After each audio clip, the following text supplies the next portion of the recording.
How to delete a conversation in Discord. Hey there, welcome back to the channel, and let's get right into this quick and easy tutorial.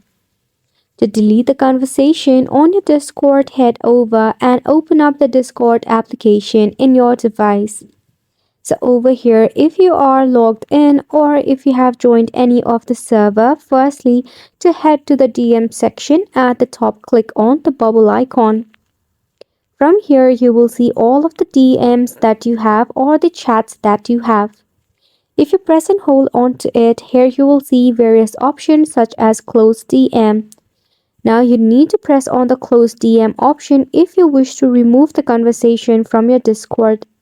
Another way is just by tapping on the conversation, then click on the user icon at the top, tap on the three dot icon in the top right and select on close DM.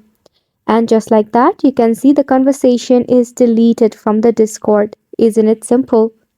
Now, if you do not have such feature on your Discord application, go ahead and ensure to up-to-date your application through your Play Store or App Store.